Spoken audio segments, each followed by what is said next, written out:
Ассаламу алейкум достор, биз бүгүн Арчебештебиз. Арчебеште ким жашайт деп ойлойсуздар? Галатасарайдын оюнчусу, Кыргызстаныбыздын жаш жылдызы Бекназ Алмазбеков. Достор, каналга лайк басканды, ой пикир жазганды унутпаңыздар.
Азыр сен окуйсуң да?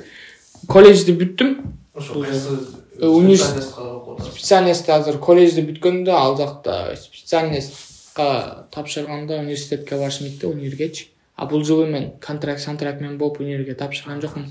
Азыр бош элемин да. Азыр бул жылдын аягында ошо экзамендер болот. Ошол жака кирип анан байкаштырабыз го. Ошо кайсы жерге таспайтын? Билбейт анан байга ойлоно элекмин. Ушунда биринчи тренериң кимсиз? Израилов Марат Базарбекович. Ошол болчу бизде ал убакта. Аябай жакшы тренер болчу бизге. Көп урушчу, бирок биздин пайдабызга урушчу да. Польза. Кайдетчи аябай бизди. Анан ошол убакта эле айтчу, эч кимден футболист чыкпайт.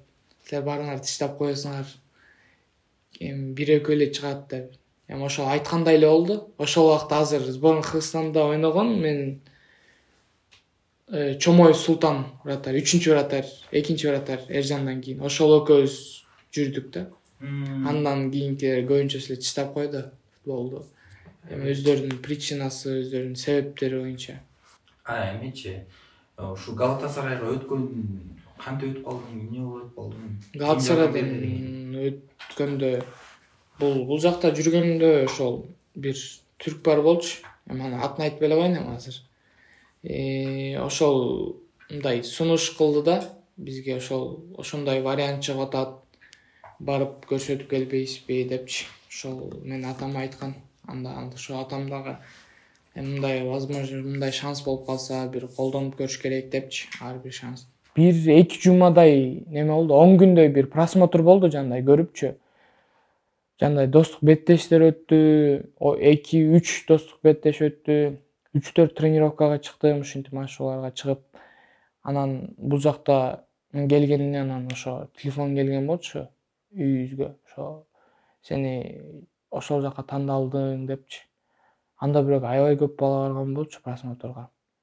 Анан тандалып, анан мындай системалар ардыкы башкача болчу да. Алар баягы жайкы каникулга чыгышат го баардыгы түрктөр.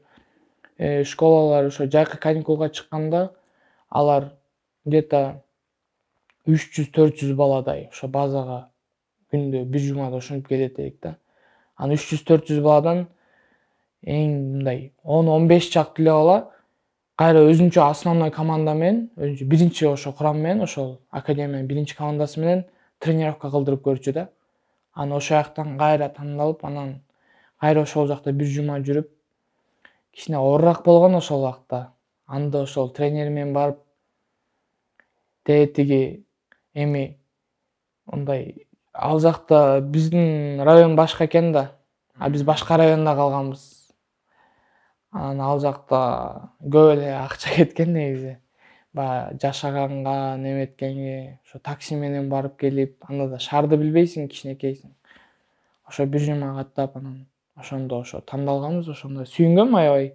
Анан бул жака келип, бир айдай жүрүп, жанагындай документтерди жасап, жанагы көп нерселер керек экен бул жактачы. Ата энеңдин разрешениясы, уруксаты, мектепте окуган жанагындай тигиндей бул жакта ойногон биринчи лицензияң ошолорду бүт алып бүтүрүп бирок жакшы ал жакта бул жакта бүтүргөндөн кийин ал жакта көп деле чуркаган жокпуз да.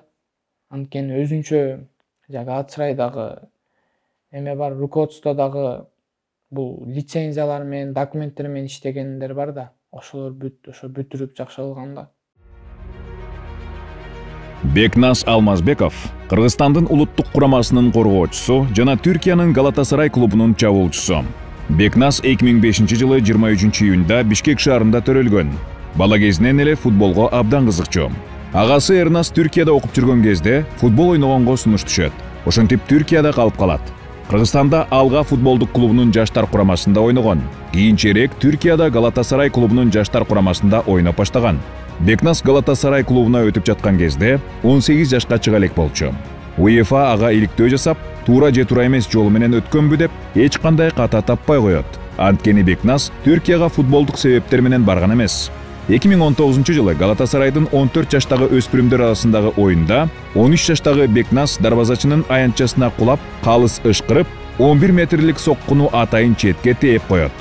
Бул жоругу менен Бекнас атаандаш оюнчуларынан алкыш алат жана Түркиялык федерациядан атайын сыйлык алат жана ошондой эле дүйнөгө таанылат. 2019-жылы март айында Орто Азиядагы эң жакшы оюнчулардын катарына кошулат. 2022-жылы 16 жаштагы Бекнас Галатасарайдын негизги курамына кошулат. 2023-жылы 3 жылга Галатасарайлык клуб менен келишим түзөт. Ошондо сен Галатасарайдын сразу эле базасына бардың. Базасына бардым. Таңдалдыңбы? Ооба, таңалдым. Биринчи футболисттерди көргөн эмесмин, андан кийин ошо баргандан кийин 1-2 жумадан кийин бардык. Ошо адашпасам бир мындай кирип атканда бир түрк бир футболист болгон, анда тааныбайт деле экенмин андачы көп деле. Ошо кирип бизге мындай форма бергенде, ай деп ушундай неме таң каламын го, окумуш машиналары менен кирипчи. Порше менен кирип, ошондо 2017 Порше жаңы чыккандар бар болчу. Ошолор менен оюнчулар беле. Ооба, негизги курамдагы. Алар жакшы машина теп эткенде ошо. Биз да ойноп калсак экен мондай деп. Ал убакта баягы Таанычу эле негизги курамдагы эмелер. ооба, мен барганда жаңа Снейдерди таанычумун. Весли Снейдер. Аябай жакшы көрчүмүн мен ошонучу. Баягы Голландиянын оюндорун көрүп, баягы андан мурда да көп эле жерде ойноп калды го. Баягы Дрогбалар менен ойноп калды, ошол убакта баягы Лига чемпиондорунун Реал менен ойноп атканда матчтарын көрүп, деп атмосфера башкача болчу го сен анычы. Деп калчумун. Вообще мындай оюма келген эмес ошо Галатасарайда ойноп калам, ошол эме аренада чыгып калам дегенчи. Ошо барган бирок Весли Снейдер жакчы, бирок ошол жылы баргандан кетип калыптыр да алчы. Аны көрө албай калдым. Ошол убакта кайсы оюнчулар ойноп жүрчү? Ошол убакта мен барганда неме барган. Бафетими Гамис бар, француз легенда. Марсельде ойноп калды, Саутгемптонда ойноп калды, Сонсиде ойноп калды, ошол Англиянын клуб Саутгемптонда ойногон окшойт. Сонсиде ойноп калды да ошол. Марсельдерде ойноп калды. Француз болчу, ошол бар болчу. Софиан Фегули бар болчу, алжирис. Чачы жок, жакшы ойнойт болчу аябай. Мышлениясы ошондой эле жаккан ошолордуку. Юнес Белханда марокканец бар болчу. Мен билгендерден дагы ким бар болчу? Нагатомо бар болчу, японец. Ошол жылы келди. Интерден келди. Андан кийин правозащитник Мариано бар болчу, бразилец. Смуглый, ондай кара тору. Ал дагы Севильяда ойноп калган болчу. Муслера бар болчу, конечно, бир легенда да эми ал. Аны бардыгыбыз эле таанычык. До сих пор бар, э? До сих пор бар дагы эле. Ошо Гомес ошол убакта ойноп, 1 жыл ойноп, Суперлигада бомбардир болду. Анан Саудовская Аравияга кетти өйтүп ошо таанышым ошол жыл. Кайра ошол кетти. Биз ошондо 1-2 жыл ойнодук, ковид кирди. Анан келгенден кийин ошо Вышкага мен былтыры немеге бардым да. Жанагы сборго бардым, петиционный сборго барганда ошондо Гомес кайра келген болчу. Ошо биринчи барганда Гомес ошо жүргөн, эң Муслерден, карыгандардан, аксакалдардан. Ошо Гомес, Муслера ошолор менен кайра бир тренировкага чыгып калдык да. Ошондо сен уже 7 жылдан бери почти Галатасарайда. 7-6 жылдан бери ошо. Ушу Кыргызстан менен Кыргызстанда канча 1 жыл канча ойнодуң сен? Кыргызстанда канча 2 жылбы? 2017 кетсем. Жок, 3 жыл ойноп турмун. 2014'te ойнодум окшойт, 2014 2013'лөрдө ошо. Эми салыштыра кетсең эмнеге, кандай экен? Кыргыз, аны биринчи барганда таң каласың, мисалы үчүн баягы. Мындай шарттарын айтпай эле коеюн, баягы кичинекей балдардын ар кезде баягы мышлениясы башка жок го, баягы бутса, анан жаңы кийимдер болсо, баягы укмуш кипалар болсо, биз кызыгабыз да эми. Биринчи барганда эле ошо жаңы бутсалар берди, мисалы үчүнчү. Бизгечи ошо барганда кипалар берди, баардыгын ошо кийимдерди берип атат. Кийимдер да мындай жамандабайм эми, мисалы үчүн мындай эле немелер эмес да, спонсор эмес да. Nike да эми спонсор bizde.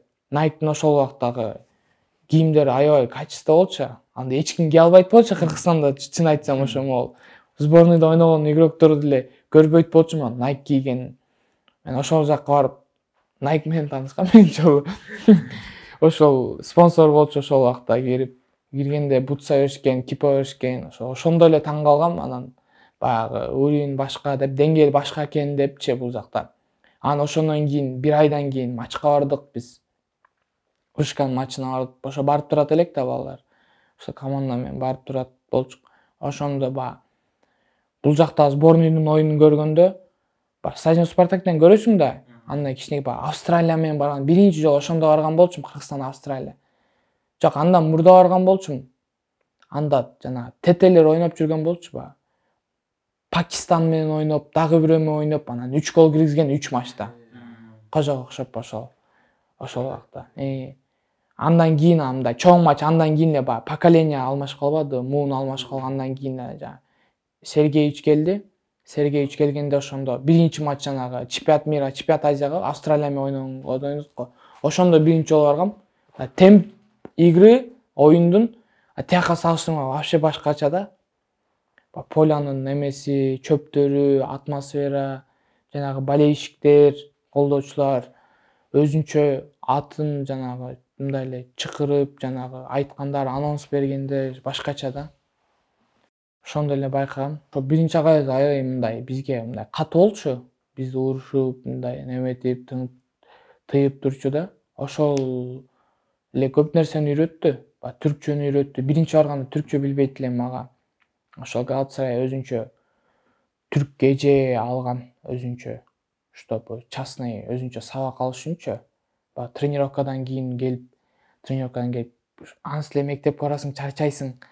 Анан кайра келип 1 саат эле эс аласың, анан кайра тренировкалар башталат. Ошондо башталганда эле кайра тренировка бүтүп, кайра домашний заданияларды аткарасың. Эже келчү мага, түрк эже. Ошо менен китеп окуйт болчук, түркчө үйрөнүш үчүн. Китеп окуп, ошол жөнүндө психолог бар болчу иши жандай. Эми мисалы үчүн элестетсең, ошол 13 жаштагы бирөө, 14 жаштагы, 13-14 жаштагы бирөө башка өлкөдөн башка өлкөгө барып жашаганда эми көп нерсени ойлонобуз да, сен кичинекей болгону менен деле сагынабыз бул жакта. Ошондо психолог бар болчу эже. Ошол түркчөдөн берген эже бар болчу, ошолор көбүнчө жардам берди. Ошол агайым бар болчу, бүт. Ал агайым көбүнчө тактика жана тактический жактардан анализ кылат болчук. Матчтан кийин барып комнатасына чакырып, көрсөтүп, ошол жактанчы өзүнүн эле. Анан психолог бар болчу, ошо матч жөнүндө айтат болчу, мисалы үчүн. Жанда атмосфера, школго барып атасың, тигиндей мындай ар ким менен сүйлөшүп атасың, кандай депчи. Өзүм жөнүндө да сурачы да мындай эркин сүйлөп, ушундай неме кылганга мындай уверенность, өзүңө ишеничлик деп. Ошолорго дагы неметчи, басым жасоочу. Түркчө жем ошо көбүнчө түркчө сүйлөп, уялбай, тартынбай эле түркчө мындай ката кетирсең да сүйлөй бер депчи. Эчтеке эч мындай жаманы жок депчи, сен түрк эмессиң. Ошол жактан китеп окутат болчу, китеп окуп, анан ошону түшүнгөн, эмне түшүнсөм ошо китепти жазат болчумун. Ошондой көп сабактарды алдык. Ошо тренериме рахмат, эми көп жардам берди. Көп жерден жардам берди да мындай. Мисалы үчүн, бул жактан менин акчам бар болчу, мисалы үчүн, наличный акчам бар болчу, мисалы үчүн. Ошондо тренерге берип коет элек да. Бир жумада бир жолу мынча эле акча берип коет эле мага, мисалы үчүн. Эми көп деле ал убакта расход болбойт да. Бир нерсе ичип жегиң келет, алгың келет. ошого эле берчи, калганын коюп койчу. Ошентип акчанын да үнөмдүүлүгү ошол дагы неметип калдым дагы. Ошол дагы жакшы экен. Негизи машыгуулар эме болчубу? Интенсивность Интенсивность күчтүү болчу аябай. Биринчи барганда эле тренировкаларда баягы өзүнчө пас да эми түрктөрдүкү. Түрктөрдүн ошо футболисттеринде көп таланттуу түрктөр бар. Просто акыркы убакта көп ушкага чыкпай, ойнотпой, көп эле звездаларды трансфер кылып түрктөр өспөй атпайбы? Болбосо көп түрктөр бар болчу ошо. Тренировкалары башкача болчу. Тренировкалар только мындай полёдо эле эмес, полёдон сырткарда болчу. Жана фитнес деп коет, фитнес коуч деп коет, йога деп коет. Жандай чойласың, ошондой тренировкадан мурунчу ментальный психологдор бар. Жана ментально даярданасың, ошол жөнүндө дагы алчумун. Мен ошол жакта биринчи жолу көрдүм. Бул жакта психолог эми атам менен апам болчу да. Мындай айтканда. Эмечи, биринчи проф контракт качан болду? Быйыл ошо сезондун башында болду. 18 толтургандан кийин негизи билбейм, менин оюмча кичине эртерээк эле түзгөнгө татыктуу болчумун деп ойлоп койгом эми негизи билбейм, ар нерсенин убакыты болот экен, ага биз эчтеке да албайбыз. Эми биринчи болгондо аябай неметтим, эми толкундандым ба, контракт түзүп, ошол жака барып, Галатасарай менен 3 жыл деп, ошо баардык жака контракттын детальдерин окуп чыгып ошо түздүк. Буюрса 2026-га чейин да, дагы 2,5 жылдан азыраак бар. Негизи мен негизги курамга андан мурда ошо агай келе электе, ошо чакырылгам, машыгууларга чакырылгам. Ал убакта бизде кризис болуп, ошол жылы Галатасарай 13-чү бүтүргөндө өзүнүн тарыхынын эң начар сезонун өткөргөн. Бирок ошого негизи ошондой кризистер негизи жаш футболисттерге неме го, мындай шанс го. Өзүн көрсөтүп, баягы көбүнчө уже немеге карызга батып кетет го клубдар. Ошондо өзүн көрсөтүп, сатканга аракет кылышат го Европада. Бирок ошондой болгон эмес да ошол жолучу. Ошого кичине таң калганбыз. Негизги курамда баягы эмелер менен сүрөттөрүң бар го. Мата, Икарди. Ошо кандай экен дүйнөлүк эми? Ошо бул жылы келип ушка чыгылганда уже жылдыздар келе баштады да. Биз бордобуз, жылдыздар келе баштады. Самолеттор токтобойт, аэропорттон түшкөнсөй.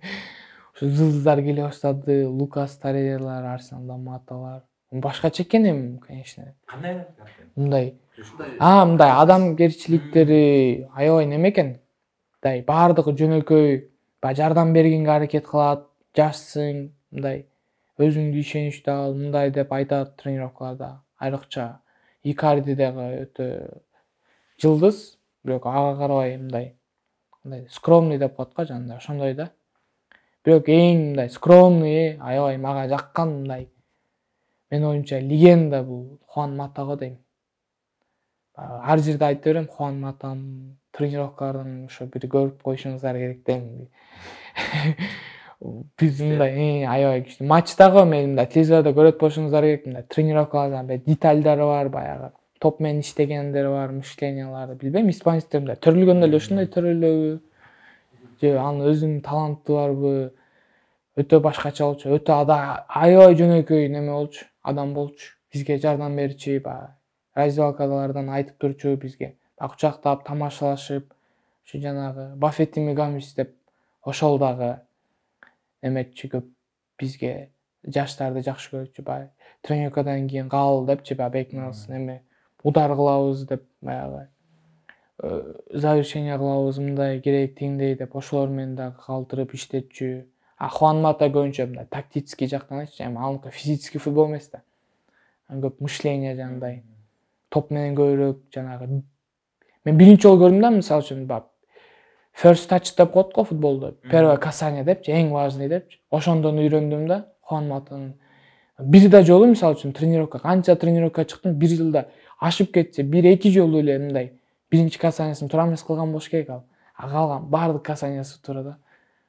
Ушундай неме болчу. Деңгээл башка болчу. Деңгээл вообще башка болчу. Арык эле, кичинекей эле. Ушундай топ менен бир иштечү. Биз таң калтырчу да, азыр тренировка сайын. Оюнда ойногондо. Австрияда жүргөндө неме бар болчу?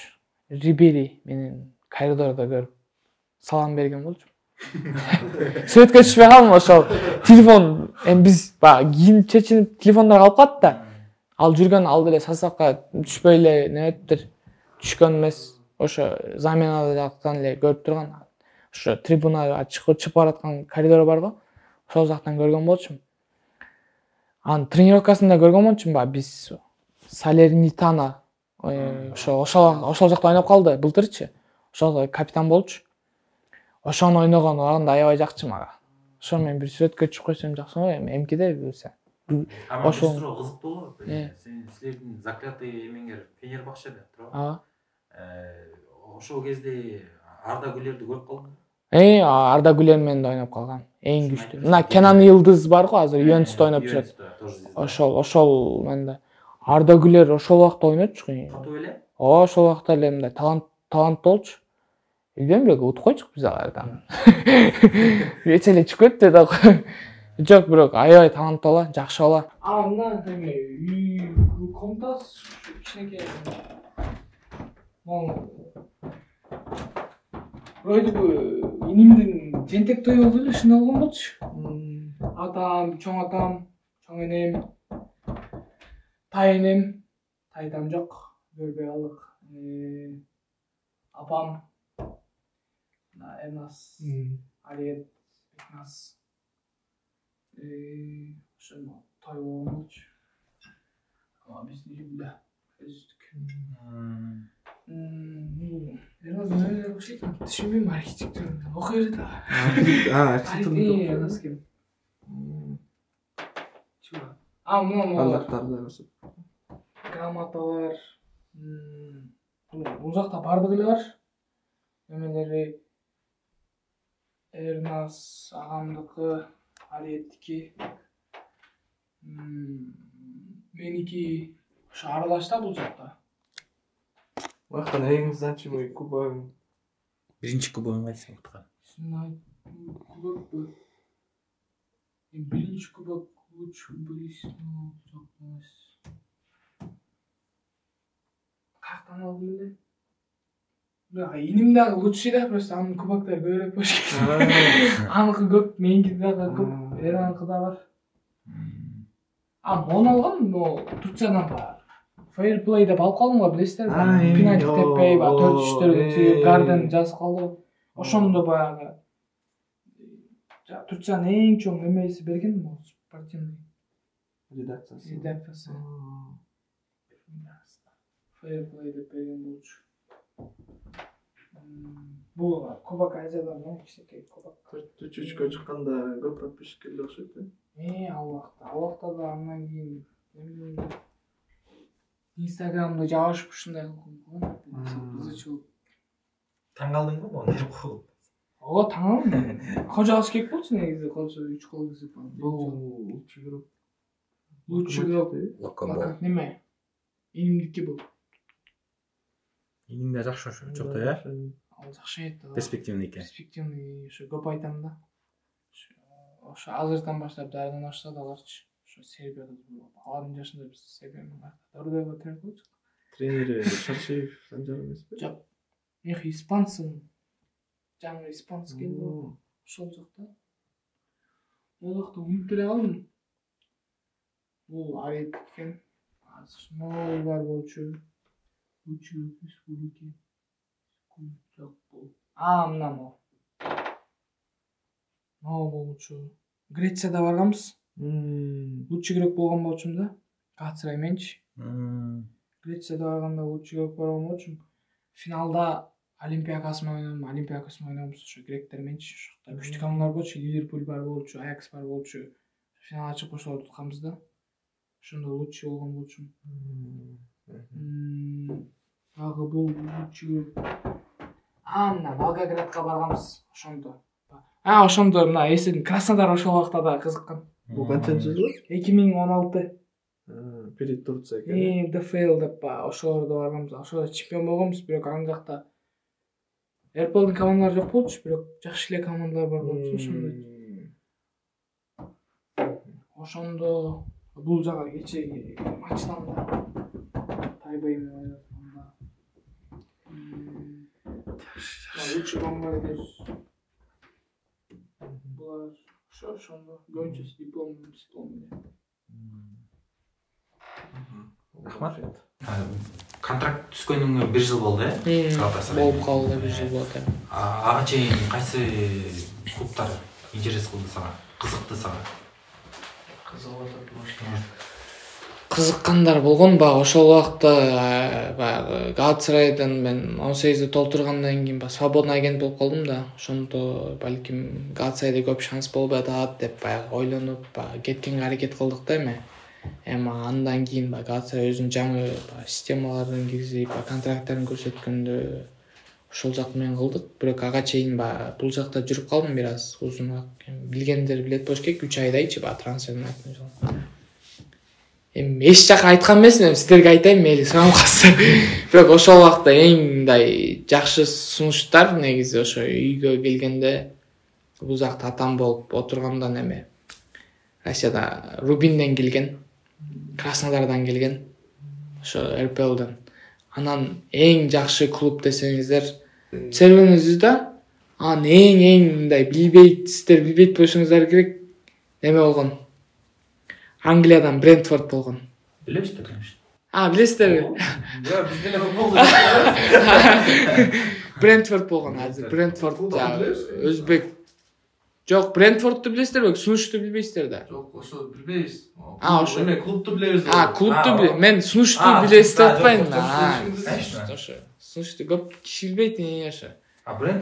Брентфордтон болгон. Мен өзүм таң калгам андан кийин.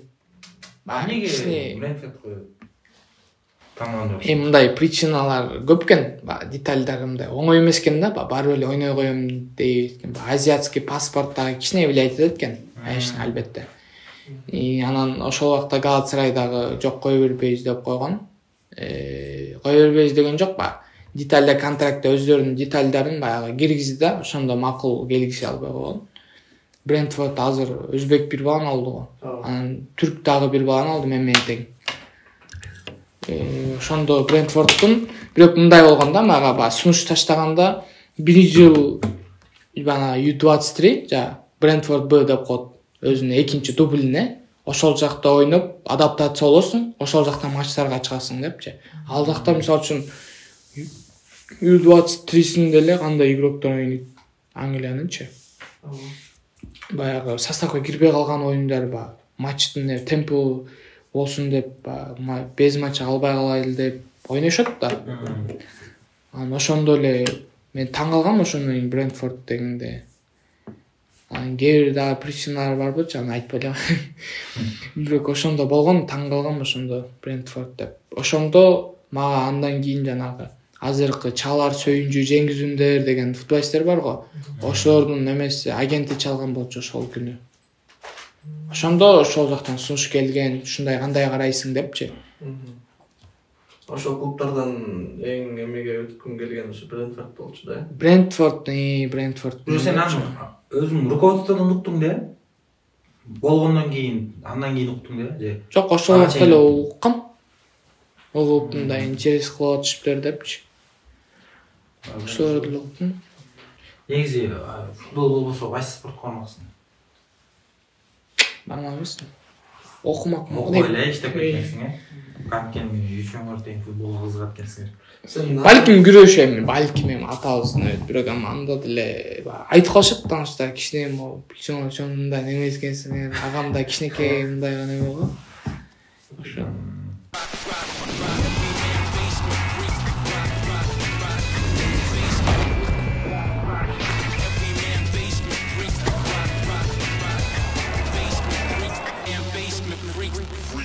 Алым окшойт дейм да. Таиландпен 67-де кирдим.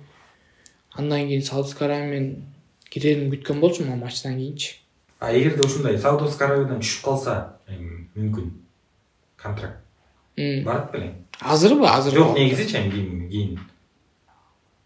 Карьерам мындай окшошуп кетсе, жашып кетсе албетте бармын. Ачык эле айтсам, мисалы үчүн азыр ойноп, бирок азыр под конец мындай. Бирок азыр барбайт болчумун. Балким барбайт болчумун. Неге дегенде анткени атам айтып берет. Балам мындай бол, тиндей бол деп, омат деген нерсе бар депчи. көп акчага берип кеткендер көрүп атасың, ылдый түшүп атат мындай деп дайыма айтып турат, атам контролировать этип. Ошон атам сөзүн угуп, өзүм деле неме болуп барбайт окшойм го. Анткени мисалы үчүн көп акчасы болгон эмес, мындай историяны создавать эткендери мындай эсте калат го, тарыхта калат. Кичине балким дагы Европада мындай улантмакмын да. Эгер жакшы болуп окшошуп кетсе карьерам. Каякта ойногум келет? Негизи каякта ойногум келет? Мен немеде ойногум келет. Саудовская Аравия. Англияда ойногум келет. АПЛда, Ливерпуль, Челси ушундай клубтардачы. Же Италияда ойногум келет, же Италия, же Испания, ошо Англия, Италия ошо үчөөсүндөчү Испания деп. Италияда да мисалы үчүн алда ойносоң жетилесиң го. Андай итальянский стеналар бар го, защиттер. Ошолордун ойногум келет, андай тебишип, темп, чуркап, ошолордун урегин көрүп. Испанецтерде, конечно, испанецтер темп, бирок мышлениясы башкача го, ошого мындай жактырам да. Кийинки суроо эме. Биз ушул суроону көбүнчө жакшы көрөт, жана спорт пабликтер. Топ 5 футболист Кыргызстан. Бир кичинен мен өзүм оюмчачы. Тааныбасын. Кайрат Жыргалбек уулу мен көргөндөрдөн. Мелдам Мурзаев, Алимардан Шукуров, Гүлжигит Алкулов. Ошол. Токотаев калат. Токотаевди да кошуп койсок болот, Одулду да кошуп койсок болот. Мен оюмча ошол. Матчка 1 саат калганда бир может эч ким менен сүйлөшпөй каласың, мындай бир өзүңдүн настрой кармайсың. Көп мындай матчтан бир күн мурун өтө көп мындай сүйлөшө бербейм. Жакындарым менен мисалы үчүн матчка, мисалы үчүн эртең кечинен матч болсо бүгүн күндүзү сүйлөшүп эле, атамдар деле билет өзүчү. Үй-бүлөлөрүм деле мындай важный матч болгондо чалып кылабыз, мындай настрой берет, тигиндей өзүмчө сүйлөшөм, ыйларды угам. Ыйларды угуп, видеолорду көрөсүң го отрезактарда.